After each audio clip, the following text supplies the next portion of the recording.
So we are saying कि आपके पास this is the pre synaptic membrane of the neuron, this is the post synaptic membrane of the muscle.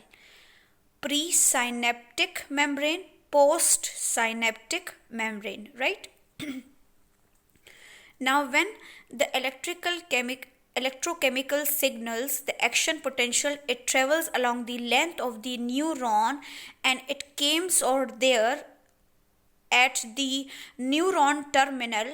तो neuron terminal में जैसे ही आपके पास message पहुंचेगा तो यहाँ पड़े हुए जो न्यूरोट्रांसमीटर्स हैं वो क्या कर लेंगे, रिलीज़ होंगे.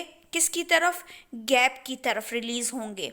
जैसे ही न्यूरोट्रांसमीटर्स रिलीज़ होंगे तो यहाँ पर प्रेजेंट जो कि रिसेप्टर्स किसका पार्ट है, मसल का पार्ट है, वो इसको कैच कर लेंगे. इनके केमिकल्स को या न्यूरोट्रांसमीटर्स को. एसिटाइल कोलिन भी हो सकता है, सेरोटोनिन भी हो सकता है, राइट. बायोजेनिक इमाइंस भी हो सकते हैं, राइट. तो ये वो न्यूरोट्रांसमीटर्स हैं, ये वो केमिकल्स हैं जो कि इलेक्ट्रिकल सिग्नल यानी एक्शन पोटेंशियल ट्रेवल हो जाने के बाद, एक्टिवेट हो जाने के बाद न्यूरोट्रांसमीटर्स रिलीज़ होंगे और न्यूरोट्रांसमीटर्स रिलीज़ होने के बाद रिसेप्टर जो है, जो कि मसल का पार्ट है, वो क्या कर लेगा, इसको रिसीव कर लेगा, कैच कर लेगा. मतलब हम कह सकते हैं कि नॉर्मल वे में या आसान अल्फाज में अगर हम कहें तो न्यूरॉन हमेशा बात करता है. Neuron always talk and muscle always listen. Neuron always talk and muscle always listen. यानी इम्पल्सेस आपके पास ट्रेवल करवाने वाला जो है वो क्या है, न्यूरॉन है, और कैच करने वाला या रिसीव करने वाला मसल हो सकता है, न्यूरॉन भी हो सकता है, राइट.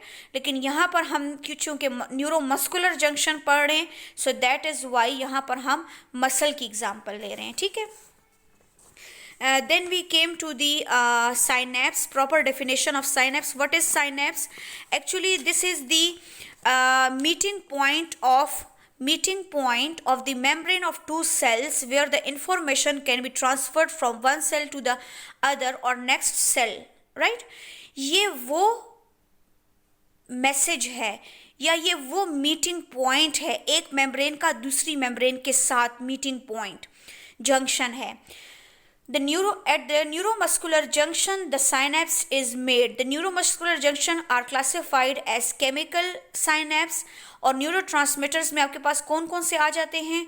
एक होता है एक्साइटेटरी और एक होता है इनहिबिटरी, राइट. एक्साइटेटरी में एसिटाइल कोलिन आता है और इनहिबिटरी में सेरोटोनिन आता है.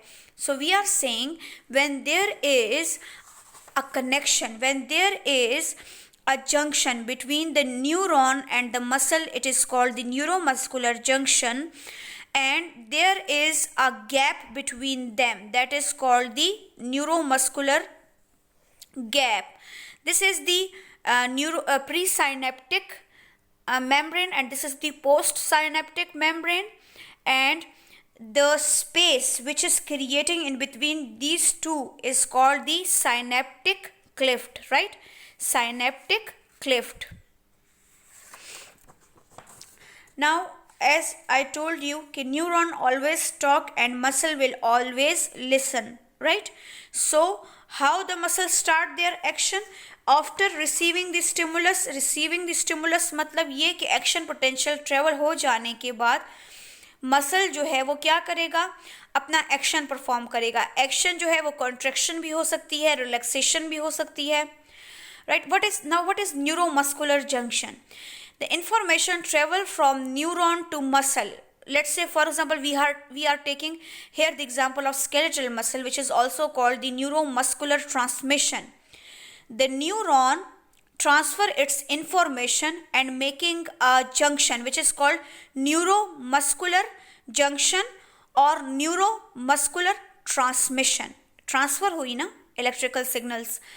So the bicep is connected to the spinal cord with the motor neuron. The motor neurons which are supplying the information to the bicep skeletal muscle have now मतलब इसका क्या है कि न्यूरोमस्कुलर जंक्शन जो हैं, जो कि सप्लाई इनको कहाँ से मिल रही है, न्यूरॉन अपनी डायरेक्ट सप्लाई किसको देंगे, मसल को देंगे। कि क्या हुआ है, एक एक्शन पोटेंशियल आया है, एक चेंज आया है। एक्शन पोटेंशियल को हम दूसरे वर्ड्स में कह सकते हैं डीपोलराइजेशन। न्यूरॉन का विदिन जो था वो क्या था, पोलराइज्ड था। जैसे ही चेंज आया, स्टिमुलस आया, एक्शन पोटेंशियल इलेक्ट्रोकेमिकल सिग्नल्स की फॉर्म में ट्रेवल हुई, तो ये चेंज जो है overall the length of neuron travel हो जाने के बाद, चूंकि यहाँ पर हम मसल को इनर्वेट करना चाह रहे हैं, तो यहाँ पर न्यूरॉन जो है उसमें प्रेजेंट न्यूरो ट्रांसमीटर्स रिलीज हो जाने के बाद मोटर प्लेट पर जो प्रेजेंट क्या कह सकते हैं हम, रिसेप्टर्स हैं जो कि न्यूरो ट्रांसमीटर्स को रिसीव करेंगे। रिसीव कर लेने के बाद उनमें जो चेंजेस आएंगी या एक्शन पोटेंशियल की जनरेशन होगी, तो उसको स्पेसिफिकली वो अपना फंक्शन परफॉर्म करेगा muscle, right.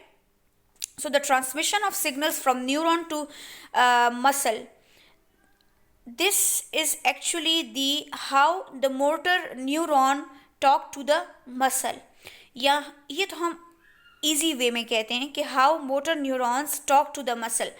Actually there is transmission of impulses, not talking but transmission of impulses, right. We are dividing the synapse, which is actually the, we are saying के एक membrane दूसरी membrane, एक one membrane of a cell is attach with the second membrane, but it is not the cytoplasmic connection. There is a gap between the two, so the gap may be more than 20 or less than 20, depending कि ये chemical synapse है या ये electrical synapse है, right. So electrical synapse,